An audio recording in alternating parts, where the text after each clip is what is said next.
We do have a very big client, a multinational client, ASX listed. We had to come in and help them to get through an audit. The bigger the company, the bigger the problem, and they didn't actually have someone who was specifically looking after their quality management system, and they had a bit of an issue with an audit, so a few problems came up, and I was brought in to help them address those problems and also have a look for any other issues that could potentially hurt them at other audits. And that resulted in a number of projects being done, mainly streamlining the existing quality management system. There are a lot of procedures there that have been produced to keep people happy but aren't actually viable in the business. So they're essentially a waste of time. But they take resources to manage, to review, but they're never being used.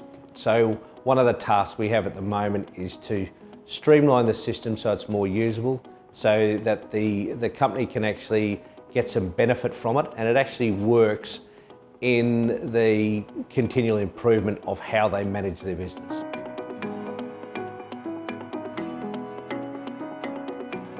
We work essentially with middle to upper management. We report to senior management.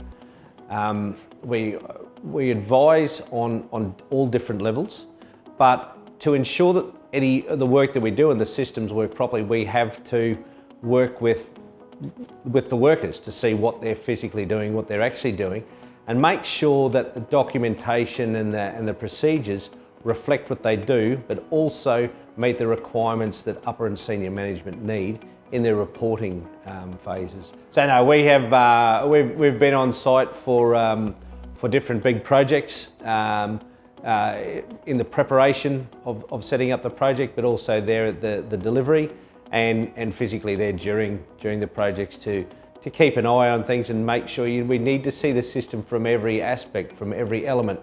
It's all very well to have something that's viable in a theoretical world, but if it's not practically workable in the actual work situation, then it's a waste of time. We work with all levels of the business, because everybody from the CEO to the newest apprentice needs to know and understand what the requirements are of the business and why they're doing the tasks they're doing. What is there a legal requirement for it? Is it a customer requirement? Or is it a requirement of the organisation, the way they want to do business?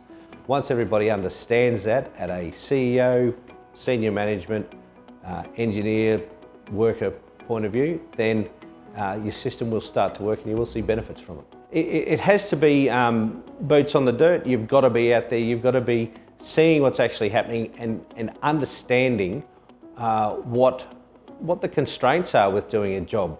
Not just a case of this is what we want to happen.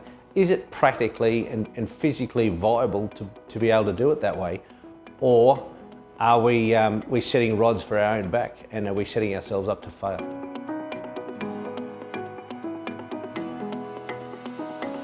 We've managed to remove a large number of procedures documented procedures from the business that were somewhat antiquated, and what it meant was we freed up a lot of time for the senior managers to actually spend more time on project sites rather than reviewing documents.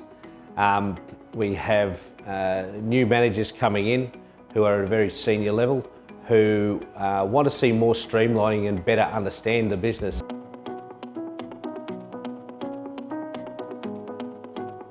So if a quality management system isn't properly and correctly implemented into a business, then it becomes a task, and people don't go to the quality management system to find out what has to happen.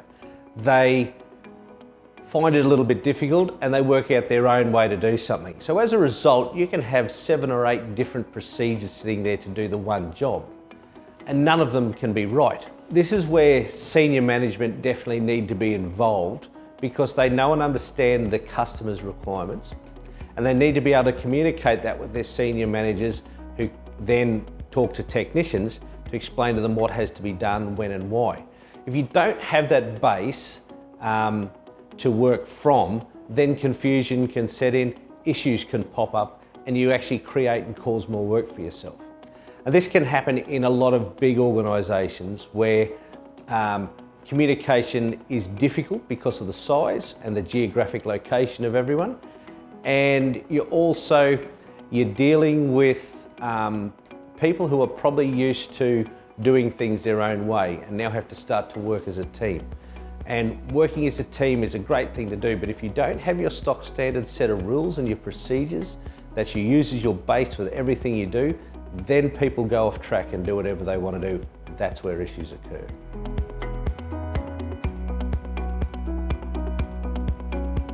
The senior managers aren't wasting their time doing things that aren't required. They're now focused more on what they actually need to do and how they need to do it, which gives them more time to supervise their staff and to look for improvements and better ways of doing things.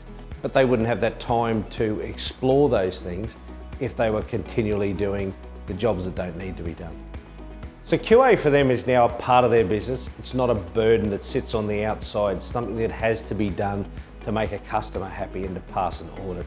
It's starting to become more of the day-to-day business and the day-to-day processes that they're doing.